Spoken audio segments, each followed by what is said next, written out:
Hello friends. तो आज हम लोग बात करने वाले हैं कुछ क्वेश्चंस के ऊपर जो कि बेस्ड हैं हम लोगों के कूलम्ब्स लॉ पर। तो हम लोग का पहला जो क्वेश्चन है that is the force of interaction between two charges Q1। जो Q1 की जो वैल्यू है दैट इज 6 माइक्रो कूलम्ब और Q2 की जो वैल्यू है दैट इज 2 माइक्रो कूलम्ब, और उन दोनों के बीच की जो फोर्स की जो वैल्यू है दैट इज 12 न्यूटन। अगर हम लोगों ने जैसे उसने एक बात बोली है, इफ चार्ज Q माइनस का 2 micro coulomb is added to each the new force of interaction is, कहने का मतलब हम लोगों के पास दो चार्जेस हैं, पहला ये है दूसरा ये है, इन दोनों के बीच जो फोर्स की वैल्यू है वो है 12 न्यूटन। उसने आपसे एक बात बोली है, मान लीजिए कि अगर हमने -2 माइक्रो कूलम्ब को अगर इस चार्ज में और इस चार्ज में अगर जोड़ दिया तो अब जो इन दोनों के बीच की फोर्स की वैल्यू है वो कितनी आएगी, what will be the value of force. तो अगर हम लोग अब देखेंगे तो क्या होगा, तो देखिए अब हमारे पास पहले फोर्स की जो वैल्यू होगी, initial force that will be what, के 6 micro coulomb into 2 micro coulomb upon r square, and the value of force is what, 12 is equals to k 6 micro into 2 micro upon r square.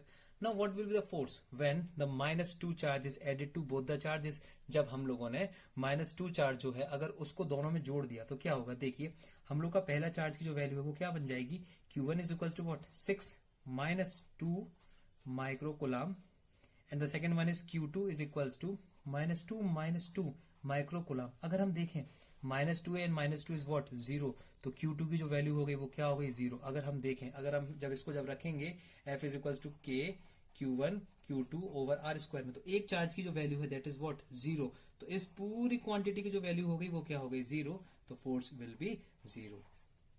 Okay, the next question is the dimension of permittivity. Okay, तो हम लोग ये जानते हैं F is equals to 1/4 pi epsilon naught Q1 Q2 over R square. तो हम लोग जब इसकी यूनिट की बात करेंगे तो हम एप्सिलॉन नॉट को यहाँ लेके आएंगे तो क्या हो जाएगा, epsilon not is equals to 4 pi F Q1 Q2 over R square. Now what is the unit of force, that is newton. The unit of distance is what, metre square, and the unit of charge is coulomb. So what will be that, coulomb square. तो unit क्या हो जाएगी हम लोग के पास, coulomb square पर newton metre square. अगर हम इसकी डायमेंशन की बात करें, तो क्या होगा, epsilon not is equals to 1/4 pi F Q1 Q2 over R square. So what is the dimension of F, MLT-2, and distance, and that is what, L2, and charge we know that I is equals to Q/T, Q is equals to what, IT। तो हम लोग इसको क्या लिखेंगे, AT, I for current that is ampere and time that is T। तो वो क्या हो जाएगा हमारे पास, A स्क्वायर T स्क्वायर। जब हम इसको सॉल्व करेंगे तो क्या आएगा हम लोगों के पास, M-1 हेयर, ये यहाँ पर एक L1 है, यहाँ पर L2 है, तो क्या हो जाएगा हम लोग के पास L3, और जब हम इसको ऊपर लेके जाएंगे तो L-3 ML। नाउ हम लोग के पास यहाँ पर है T-2, जब इसको हम ऊपर लेके आएंगे that will B positive and that will B T4, क्योंकि यहाँ पर एक दो पहले से हैं, दो हम जब हम ऊपर लेके जाएंगे तो 2 और 2 4 हो जाएगा, M-1 L-3 T4 and A2। Okay, third question is the charge Q is placed at the center of the line joining a capital Q and a capital Q charge। The system is in equilibrium if the Q is equals to what। कहने का मतलब ये है, वो आपसे बोल रहा है कि मान लीजिए हम लोग के पास दो चार्जेस हैं, एक कैपिटल Q एक कैपिटल Q, उन दोनों के बीच की दूरी हम ले लेते हैं कुछ, मान लीजिए 2x। उसने आपसे एक बात बोली है कि हम लोगों ने स्मॉल q चार्ज को उसके सेंटर पे रख दिया है। उसने आपसे एक बात बोली है कि मैं q की क्या मैग्नीट्यूड रखूं, मैं q की क्या वैल्यू रखूं कि जिससे मेरा पूरा जो सिस्टम है वो इक्विलिब्रियम में रहे। हम लोग को ये पता है कि अगर कोई भी सिस्टम इक्विलिब्रियम में है तो हर चार्ज पर जो लगने वाली नेट फोर्स होती है बाकी चार्जेसों की वजह से वो 0 होता है। तो हम लोग ये मान लेते हैं कि जैसे ये वाला चार्ज है, ये थर्ड वाला, इसको बोल दीजिए आप, इस वाले चार्ज को आप बोल दीजिए A, इस वाले को B, इस वाले को C। तो हम लोग ये बोलेंगे कि C पर जो लगने वाला फोर्स है, चार्ज जो कि B पे रखा है, चार्ज जो कि A पे रखा है, उन दोनों की वजह से जो नेट फोर्स होगा वो 0 होगा। तो हम लोग एक काम करते हैं, सबसे पहले हम फाइंड करते हैं force on C due to A, that will be what, K। Q1 is what, capital Q, Q2 is what, capital Q, over distance between them is what, that is 2x square. So the value will be k q square upon 4x square। Now what will be the force on C due to B? That will be what? FCB is equals to K. Q1 is what? Small q, capital, and Q2 is what? Capital Q, and the distance between them is what? X square. Okay, हम लोगों ने एक बात बोली, अगर कोई भी हमारा सिस्टम इक्विलिब्रियम में है तो किसी भी चार्ज पर जो लगने वाला नेट फोर्स होगा उसकी वैल्यू होगी 0. तो हम लोग क्या बोल सकते हैं? F C A plus F C B is equal to 0. इस कंडीशन को आपको याद रखना है हमेशा. तो देखिए क्या हो जाएगा हम लोग के पास जब हम इसको सॉल्व करेंगे. K Q square over 4x square is equals to plus not equals to plus K Q over X square is equal to 0. हम लोग इसको क्या लिख सकते हैं? K Q square over 4x square is equal to minus का K Q over X square. So now the value will become, के से हम लोग का के कैंसिल आउट हो गया, एक्स स्क्वायर से एक्स स्क्वायर कैंसिल आउट हो गया, और ए क्यू से हमारा ए क्यू कैंसिल आउट.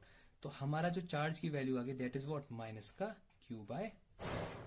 तो जिस चार्ज को हम बीच में रखेंगे उसका मैग्नीट्यूड होगा माइनस के क्यू बाय 4. ओके, हम लोग का जो नेक्स्ट क्वेश्चन है वो आपसे क्या बोल रहा है? नेक्स्ट क्वेश्चन है हम लोग के पास कि दो चार्जेस हैं A and B having a charge plus Q and minus Q are placed at some distance and the force between them is F.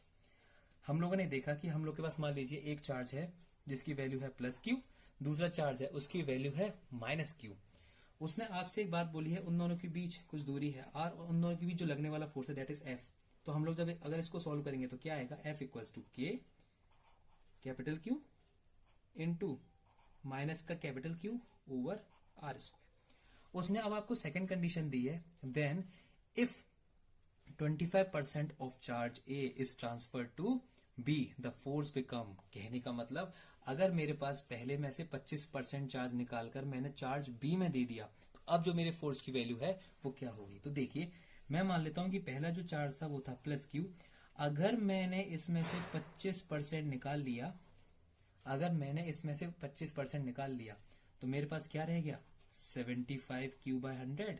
कहने का मतलब अगर मैं किसी भी चीज, अगर कोई भी चीज अपने आप में 100 है और अगर मैं उसमें से मैं 25 में निकाल लेता हूं तो बचता है 75%. अगर मैं क्यू में से 25% में निकाल लूंगा तो क्या बचेगा? 75%. मतलब कि अब जो क्यू की जो वैल्यू है 25 3 जा 75, 25 4 जा 100. तो अब जो पहला चार्ज है वो रह गया हम लोग के पास 3 बाय 4, और उसमें से मैंने जो चार्ज ट्रांसफर किया है दैट इज 25 क्यू अपॉन 100. इसको जब हम सोल्व करेंगे तो क्या आएगा?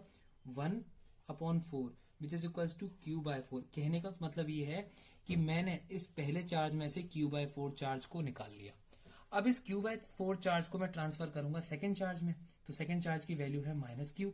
अगर मैं इसमें प्लस क्यू को जोड़ देता हूं, प्लस क्यू बाय 4 को जोड़ देता हूं तो मेरे पास वैल्यू क्या बन जाएगी?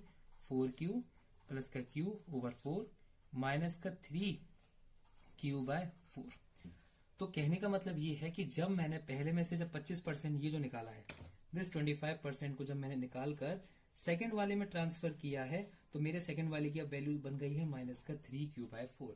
अच्छा, अब हम फोर्स की वैल्यू फाइंड करेंगे तो फोर्स क्या आएगा हम लोगों के पास? फोर्स की जो वैल्यू आएगी F इज इक्वल्स टू के माइनस का 3q बाय 4 इंटू प्लस का 3q bye 4 over R square. इसको मैं मान लेता हूं इक्वेशन सेकंड, इस वाली को मैं मान लेता हूं फर्स्ट. जब मैं इक्वेशन फर्स्ट को और जब सेकंड को डिवाइड करूंगा तो मेरे पास क्या आएगा? This is F1 and this is F2. F1 upon F2 is equals to K capital Q जो नेगेटिव वाला है upon R square upon K minus का 3/4 इंटू क्यू, माइनस का 3/4 इंटू क्यू प्लस का 3/4 into Q over R square.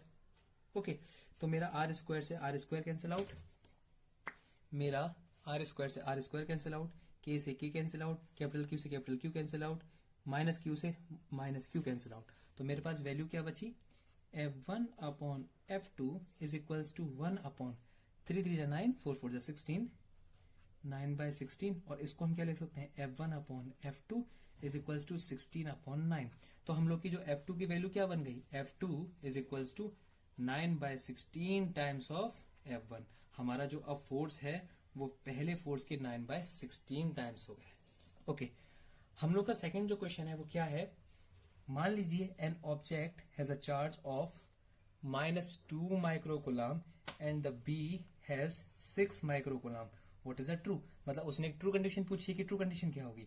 देखिए हम लोग मान लेते हैं कि एक -2 माइक्रोकुलाम का चार्ज है, दूसरा चार्ज है हम लोग के पास 6 माइक्रोकुलाम का, उन दोनों के बीच की दूरी हम मान लेते हैं r है। ओके, तो हम लोग देखेंगे जब हमारा 2 जो है उस 6 पर फोर्स जो लगाएगा, 6 वाले चार्ज पे जो फोर्स लगाएगा उसका डायरेक्शन इस तरफ होगा, और जब हमारा 6 वाला -2 पे जब फोर्स जब लगाएगा उसका डायरेक्शन इस तरफ होगा।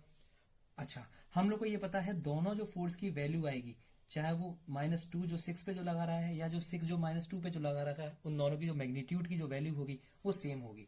तो हम लोग अगर उस वैल्यू को जब निकालें तो क्या होगा, फोर्स ऑन, अगर हम इसको मान लें ए, इसको हम मान लें बी, तो force on A due to B is equal to force on B due to A. दोनों की जो मैग्नीट्यूड की बात कर रहा हूं मैं, जो दोनों का जो मैग्नीट्यूड होगा वो सेम होगा। मैग्नीट्यूड की जो वैल्यू होगी वो क्या होगी, 1/4 पाई एप्सिलॉन नॉट माइनस का 2 micron into 6 micron upon R square. But दोनों का जो फोर्स का डायरेक्शन है वो अपोजिट है, तो हम उसको क्या लिखेंगे, force on A due to B is equal to minus का force on B due to A, या फिर force on B due to A is equal to minus का force on A due to B.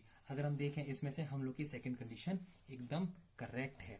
Okay, हम लोग का जो next question है that is 4 charges 2 microcoulomb -5 microcoulomb 2 कुलाम and -5 microcoulomb are located at the corner of a square ABCD। हम लोग के पास 4 charges हैं, हम लोग के पास 4 चार्जेस हैं, जिसमें से कि हम लोग के पास एक स्क्वायर के कॉर्नर्स पे हम लोग के चारों चार्जेस रखे हुए हैं। हम लोग का ये कोई भी एक स्क्वायर है, ये हम लोग के पास कोई भी एक स्क्वायर है, इस जो के 4 कॉर्नर हैं A, B, C and D। पहला जो चार्ज है दैट इज 2 माइक्रोन प्लस का, second one is 5 micron minus का, third one is 2 micro and the fourth one is 5 micron. Okay, 5 micron. अब उसने पूछा है हमारा सेंटर पे फोर्स क्या होगा। अगर आप लोग को ऑप्शन से देखेंगे तो वो आप लोग के लिए बेस्ट रहेगा। कैसे, देखिए उसने आपसे एक बात बोली है कि अगर मैंने यहाँ पर एक चौथा चार्ज रख दिया है, चौथे चार्ज की जो वैल्यू है दैट इज 1 माइक्रोकुलाम। अगर आपका जो ये क्वेश्चन है अगर ये 1 मार्क्स में आता है तो डायरेक्ट आप क्या करेंगे, अगर हम देखेंगे अगर ये प्लस का है तो 5 माइक्रो जो कुलाम है वो इसको अपनी साइड अट्रैक्ट करेगा और -5 भी इसको अपनी तरफ अट्रैक्ट करेगा। अगर आप देखें कि दोनों का मैग्नीट्यूड जो है वो सेम है पर डायरेक्शन अपोजिट है, और हम जानते हैं अगर कोई भी दो वेक्टर हम लोग के हैं, मान लीजिए ये ए वेक्टर है ये बी वेक्टर है, अगर ए और बी अगर हम लोग के सेम है मैग्नीट्यूड में, तो जब हम a माइनस बी जब फाइंड करते हैं तो वो 0 आएगा, दोनों का जो रिजल्टेंट आएगा वो 0 आएगा। तो हम देखेंगे ये वाला फोर्स इसको बैलेंस करेगा। सेम इसी तरह से अगर हम ये 2 देखें तो 2 इसको रिपेल करेगा इस तरफ और ये 2 रिपेल करेगा इसको इस तरफ। सेम ये दोनों का भी डायरेक्शन कैसा है, अपोजिट है और मैग्नीट्यूड सेम है, तो ये दोनों भी एक दूसरे को कैंसिल आउट करेंगे। तो इस 1 माइक्रो जो कुलाम पे नेट फोर्स होगा वो कैसा होगा, उसकी नेट फोर्स की जो वैल्यू होगी 0 होगी, या फिर हम ये भी बोल सकते हैं कि जो ये 1 माइक्रो जो कुलाम का चार्ज है वो एक बैलेंस कंडीशन